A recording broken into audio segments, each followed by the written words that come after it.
Bienvenidos al canal donde bíblicamente se desmantelan las mentiras de la secta que por siglos ha mantenido esclavizadas a millones de personas alrededor del mundo. Siglo IX, siglo de Carlomagno y de la absoluta superioridad del Papa sobre la autoridad civil. La triple corona del Papa que hoy se guarda como reliquia en el Vaticano data del siglo IX después de Cristo y está representada en forma de diademas formadas en tres partes verticalmente distribuidas. La parte superior, o sea, la de arriba, representa el cielo, la de en medio la tierra y la de abajo los infiernos. Con esas coronas, el Papa pretende tener dominio sobre la tierra, los cielos y los infiernos, es decir, sobre todo el universo, haciéndose semejante a Dios.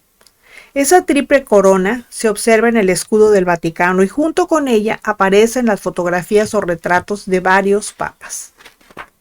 Esto es increíblemente blasfemo.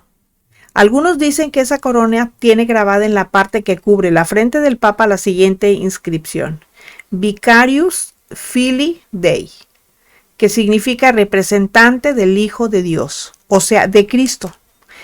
En latín, la que nosotros conocemos U se escribe como V, como B labiodental, B chica.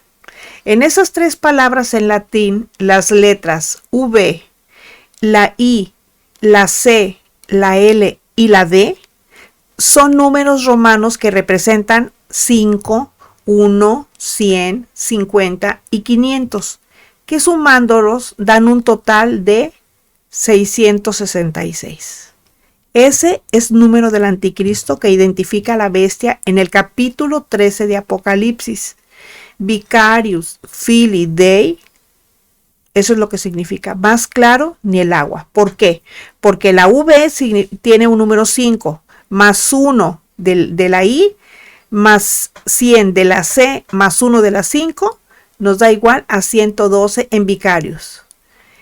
1 de la I, 50 de la L, 1 de la I, 1 de la I da 53 en Filii, más 500 más 1 de la D y la I da 112 más 53 más 501 nos da exactamente 666, porque el número del anticristo es 666, no 666, no, es 666.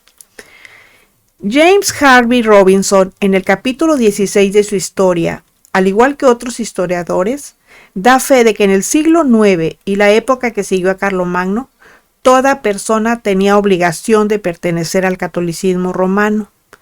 Si no lo hacía, podía perder no solo sus bienes, porque podía perder también su vida. Y aquí abro comillas, cualquier crítica o duda manifestada sobre la autoridad del Papa era considerada como traición a Dios y al monarca, y cuando la persona no manifestaba arrepentimiento público, confesándolo al sacerdote católico y obedeciendo las penitencias que éste le imponía, era castigada con la muerte. Para entonces, el clero había redactado sus propias leyes llamadas canónicas y establecido sus propios tribunales, sus propios jueces y sus propias cárceles, donde los reacios a obedecer eran encarcelados muchas veces a prisión perpetua. Cierro comillas. Actualmente todavía existe la expresión poner el San Benito. Eso indica que una persona es públicamente señalada por una falta.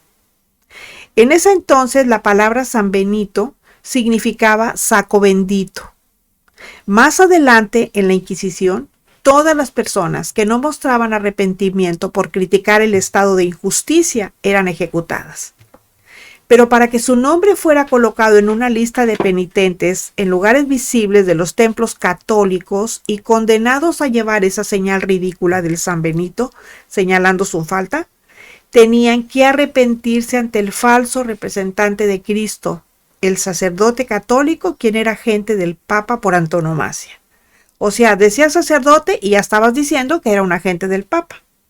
O sea, si al decir sacerdote estaban diciendo que era un agente del Papa, Los historiadores también dicen que cuando el Papa no estaba de acuerdo con las resoluciones de las autoridades civiles, simplemente las vetaba y expedía las famosas dispensaciones. Por otra parte, el Papa, cualquiera que sea su nacionalidad y sin importar qué nombre tenga, siempre exige adoración. Si no, vean cómo monarcas de rancio abolengo, presidentes, empresarios exitosos, banqueros, usureros que nadan en dinero, le rinden pleitesía besándole la mano. Si eso no es adoración, entonces díganme qué es. Pregunto, ¿cómo llamar a quienes no buscan ni reconocimiento porque ya lo tienen todo? ¿Incautos o personas sin discernimiento? Porque a pesar de las actitudes y comportamientos prepotentes fuera de todo orden divino de quienes usan mitra, sigue habiendo personas con mucha preparación académica, dinero, poder, etcétera, pero con nulo conocimiento de la historia del nacimiento del catolicismo romano. Yo espero que ustedes estén aprendiendo y no sigan siendo uno de ellos, porque esas personas siguen rechazando creer que en la Edad Media, cuando el Papa ejercía autoridad absoluta sobre los hombres y las autoridades civiles, estaba buscando el mismo poder que busca tener en la actualidad. Por ejemplo, imagínense ustedes que el protocolo del Vaticano ordena hasta el color de vestimenta de las mujeres que lo visitan. Si son católicas, de blanco. Y si no lo son, pues que se pongan el negro. Eso que se le rinde al Papa hasta nuestros días se llama adoración por donde quiera que lo vean.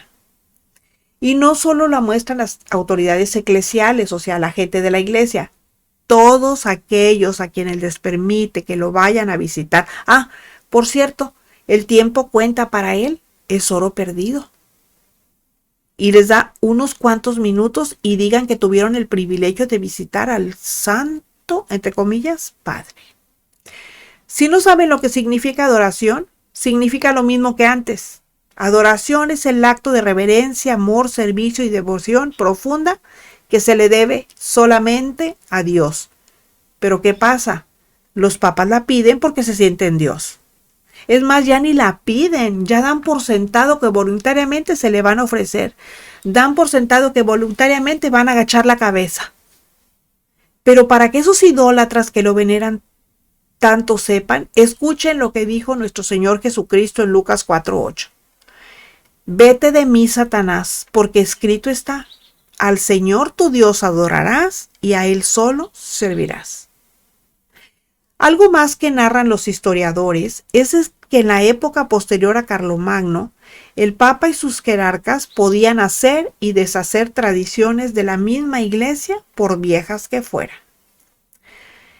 El Tratado de Ayuda Mutua, firmado en el siglo VIII entre Carlomagno y el Papa, había producido sus frutos óptimos. El Papa era el gobernante absoluto de Europa Occidental. Y en el siglo XI, a 2 siglos de totalitarismo papal, ninguna ley quedaba fuera del alcance del Papa, ya que por medio de decretos llamados excepciones o dispensaciones de carácter general o particular, nulificaban los efectos de las leyes civiles. Por eso está de más decir que el clero recibía jugosos regalos por obtener beneficios para el Papa.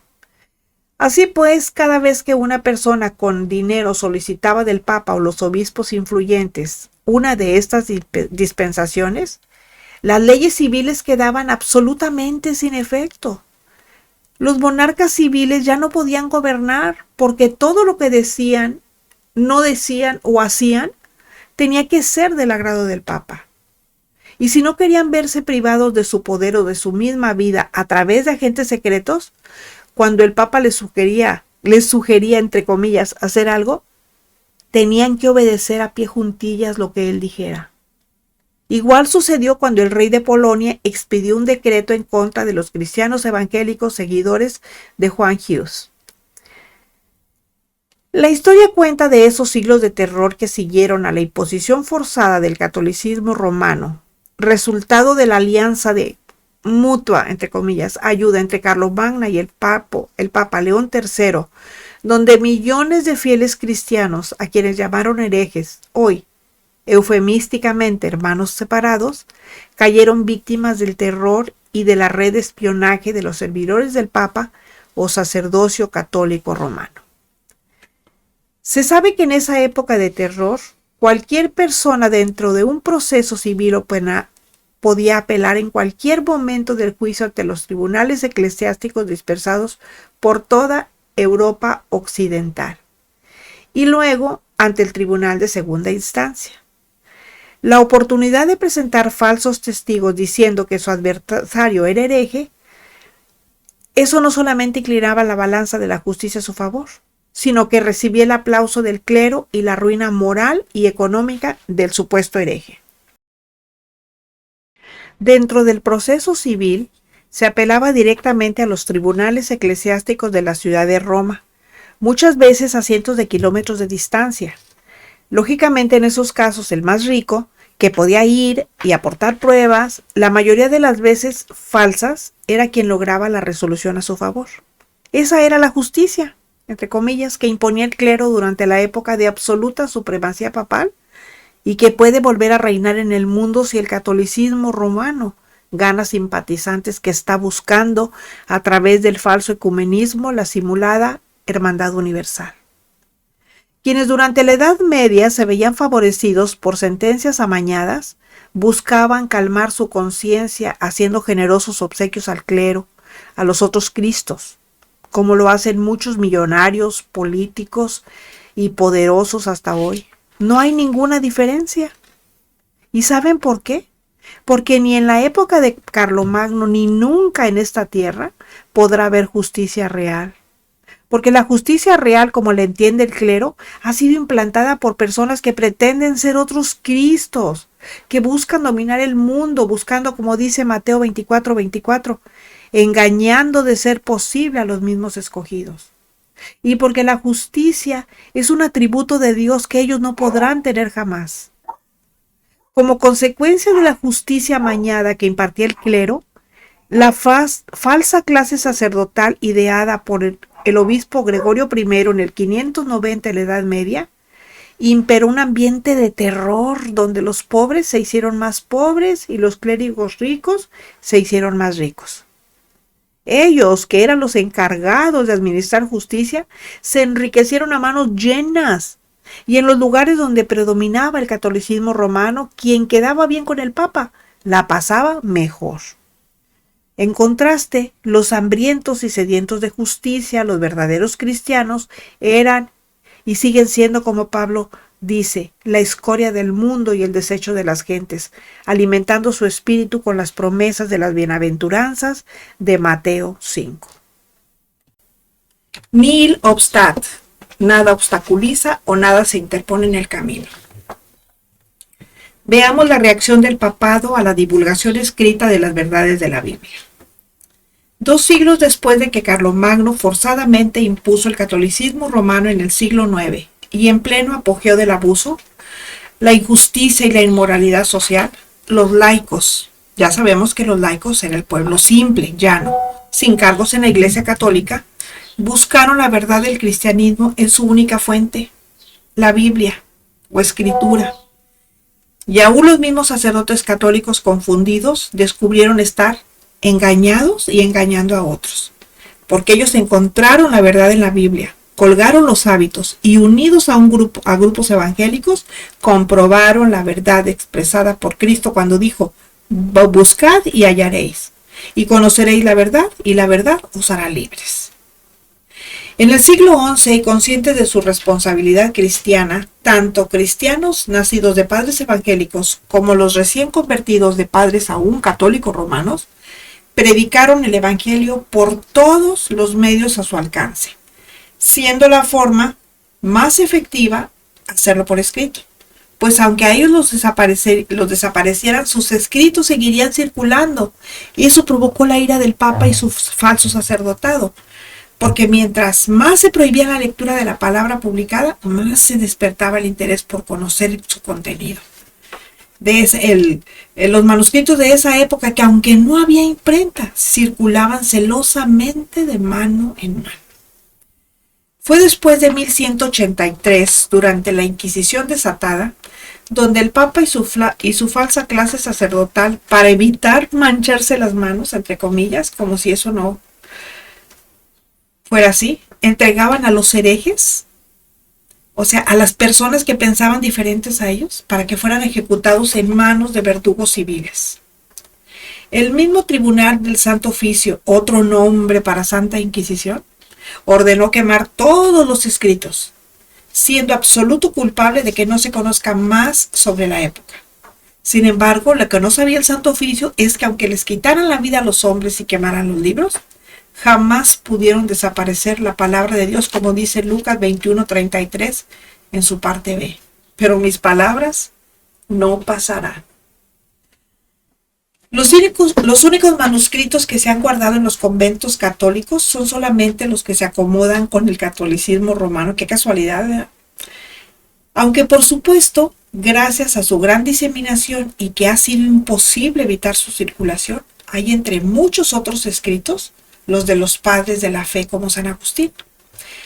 Al ver tantas deserciones de sacerdotes, ver crecer la comunidad de herejes, de gente que pensaba diferente, aún donde no lo sabía, y preocupado por el crecimiento del Evangelio en el siglo XI, en el año 1075, el Papa Gregorio VII, en su desesperación, expidió un decreto llamado Dictatus Papae, dando a conocer que estaba permitido leer solamente literatura que llevara la aprobación católico-romana expresada con las palabras nihil obstat, que significa no hay obstáculo.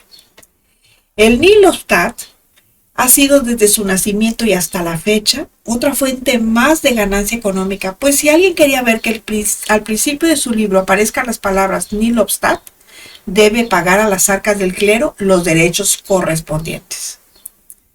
El nihil obstat, el no hay obstáculo, pues, es solamente un ejemplo de cómo la Iglesia Católica Romana, erigida en reina, saca provecho económico desde la ciudad de las 7 colinas, el Palatino, el Campidoglio, el Aventino, el Esquilino, el Celio, el Quirinale y el Viminale, sin importar que las circunstancias le sean adversas. Esto no es una muestra de la clara influencia o clara muestra del poder engañoso de Satanás que se mantiene vivo sobre ella para que se pierdan todos los que le rechazan la verdad de Dios para ser salvos. Los Dictatus Papae, que significa dictados del Papa o dictámenes del Papa, están incluidos en el registro que impulsa la reforma gregoriana del Padre o del Papa Gregorio VII. El objetivo era establecer la autoridad papal sobre la Iglesia y el Estado. El Papa tenía derecho a derrocar emperadores. Contiene 27 declaraciones que afirman, por ejemplo, que el Papa puede nombrar o deponer obispos y emperadores, haciendo referencia a textos que impiden la publicación de cualquier escrito que no convenga a sus intereses, a sus órdenes o sus principios impuestos. Históricamente se refiere principalmente a una lista de 27 sentencias del Papa Gregorio VII que afirmaban la supremacía absoluta de la Iglesia y el Papa sobre los gobernantes temporales. Por cierto, el Papa Gregorio VII fue quien tuvo problemas con el rey de Alemania Enrique IV, quien tuvo la osadía y valientemente le llamó la atención por su codicia y arbitrariedad, pero para su desgracia, no tener conocimiento sobre el Evangelio verdadero lo llenó de temor, y creyendo que el Papa de verdad era representante de Cristo en la tierra, le fue a pedir perdón. O sea, Enrique IV era una persona ignorante, no conocía el Evangelio verdadero, no lo conocía. Y eso le dio tanto miedo por haberle llamado la atención al hombre, que ¿saben lo que hizo? Fue y le pidió perdón. Eso pasa cuando la gente es ignorante, cree todo lo que le dicen a pie juntillas, y uno ya no está para estar creyendo todo. Estamos para cuestionarnos todo. Nosotros no tenemos por qué creer todo lo que nos dicen. Tenemos que investigarlo por nuestra propia cuenta. Luego tenemos los decretos del Papa ordenando a los reyes de Europa Occidental acabar con los herejes. Ya les dije, los herejes son aquellas personas que no piensan igual que pensaban los católicos. Ellos pensaban diferente, ellos tenían una visión diferente de lo que era el evangelio. Y ellos lo que querían era eliminar a los fieles cristianos, o sea, lo que ahora somos, hermanos separados. En el siglo XI, debido a la predicación de grupos conocidos históricamente como anabaptistas, porque según el vulgo, volvían a bautizar a los adultos que ya ahora habían sido de niños, el verdadero evangelio de Jesucristo se había extendido en Europa occidental. Porque ellos, los anabaptistas, ellos predicaban y predicaban y predicaban, ¿verdad? Entre estos grupos bautistas estaban los valdenses, por haber sido convertidos por la predicación de Pedro Baldo, y los albigeses de Albi, Francia. En el año 1213, los habitantes de Albi fueron cruelmente eliminados por una cruzada al mando de Simón de Montforto, ordenada contra ellos por el Papa Inocencio III como preparación al Concilio Lateranense de 1215. En el siglo XI, el verdadero cristianismo ya se había extendido hasta las altas esferas sociales. Y muchos sacerdotes habían descubierto por la Biblia que estaban engañados y engañando a otros. Era común encontrar casas de potentados convertidas en iglesias evangélicas, como la de la duquesa de Trajetto, Julia Gonzaga, a donde llegaron a congregarse hasta 3,000 personas creyentes del Evangelio de Libertad y Salvación, gratuita por la fe en Jesucristo. Igual que los 3,000 que se convirtieron cuando Pedro dio su primer discurso. La iglesia primitiva estaba en casas donde se estudiaba la Biblia o la Escritura, como se le llamaba entonces, y ahora también se le sigue llamando así en algunos sectores. Se hacía oración en común y se celebraba la bíblicamente establecida Cena del Señor. Y con ella se recordaban simbólicamente el sacrificio de Cristo comiendo pan y vino, o sea, jugo de uva, ya que en el siglo XI aún no se ideaba la misa o falsa Eucaristía, que es la repetición del sacrificio de Cristo. Como era de esperar, los papas del siglo XI enfrentaban una situación semejante a la de los papas del siglo XXI, el crecimiento del evangelio verdadero en terrenos que antes era exclusiva competencia del catolicismo romano. Eso sí, con una diferencia notable. En el siglo XI, el papa era autoridad civil y religiosa máxima en Europa occidental. En el siglo XXI no tiene tanta fuerza política para dar órdenes a los gobiernos civiles, aunque hacerlo sea su intención. Les digo, lo estamos viendo ahorita, cómo está. Hay una pugna entre el Papa y el presidente del país más poderoso del mundo. ¿Qué está pasando ahí? Pues que el Papa trata de interferir en la política y quiere dar órdenes a un gobierno civil. O sea, se quiere meter en todo, está metiendo su nariz en todo. El problema que tenía el Papa del siglo IX para acabar con los grupos de cristianos evangélicos era que no estaban en el mismo lugar.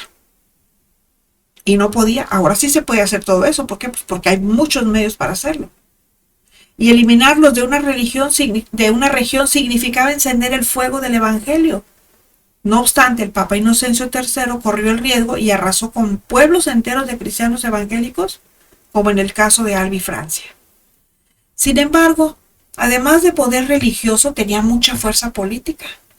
Y con ella pudo haber hablado del ecumenismo, falsa hermandad, y pudo haber logrado su propósito de unir a los cristianos y envolverlos en sus falsas doctrinas.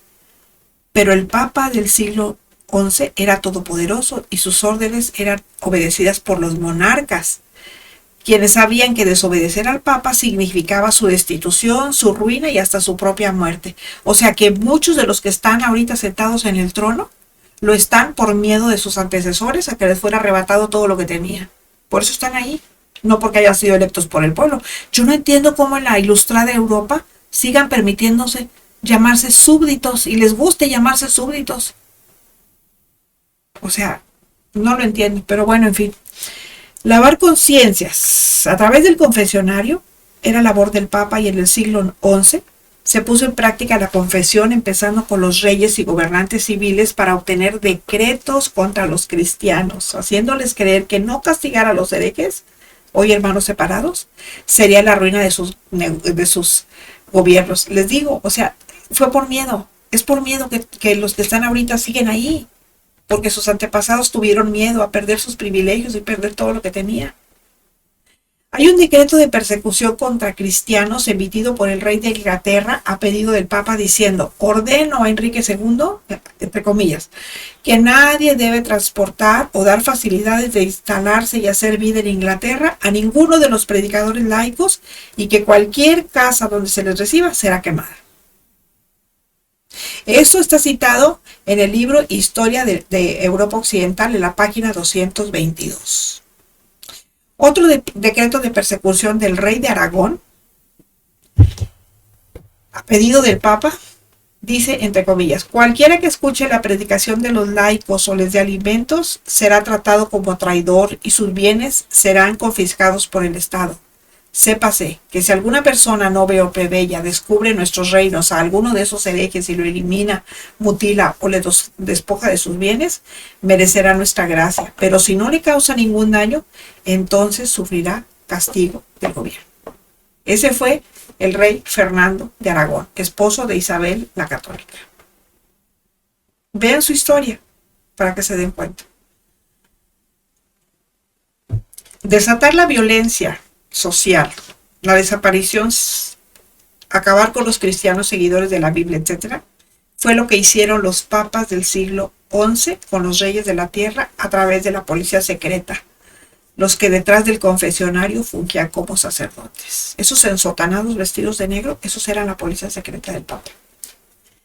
El libro del Apocalipsis, refiriéndose a Roma en el capítulo 17, dice que esa ciudad es la que reina sobre los reyes de la tierra, ebrios de la sangre de los santos y los mártires de Jesús, sentada sobre pueblos, muchedumbres, naciones y lenguas.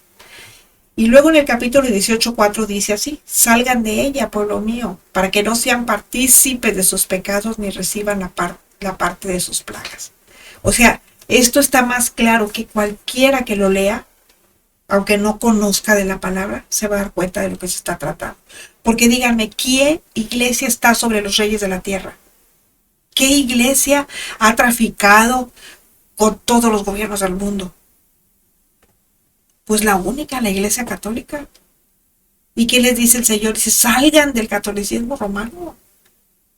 No reciban sus pecados, no participen de sus pecados, no reciban parte de sus plagas. Y este es un llamado que está más vigente que nunca. Salgan de Roma, pueblo mío, entendiéndose como salir del catolicismo y abrazar el evangelio verdadero. Los decretos citados son solamente unos de los muchos que se expidieron en el siglo XI. Más tarde hubo otros, como el de 1430, donde el Papa Martín V le ordenó al rey de Polonia exterminar a los cristianos convertidos por la predicación de Juan Hus. Eso lo tomamos del libro The Public and Private History of the Popes of Rome, tomado de la historia pública y privada de los papas de Roma, por L.M. Corbeny, en el tomo 2, páginas 116 y 117. Si no has recibido a Cristo como el Salvador y Señor de tu vida, este es el tiempo. Necesitas nacer de nuevo, porque nadie puede hacer nada para obtener la salvación y ver el rostro de Dios cara a cara. Arrepiéntete de tus pecados, pídele perdón a Dios en el nombre de Jesús, quien te abre la puerta de la vida eterna. Lee tu Biblia, ora, empieza a vivir en su verdad y testifica lo que ha hecho en tu vida. Regálenme un like, compartan y les invito a suscribirse. También me pueden encontrar como la sierva de Jesucristo. Los espero la próxima semana para que juntos sigamos desmantelando mentiras. El Señor les bendiga.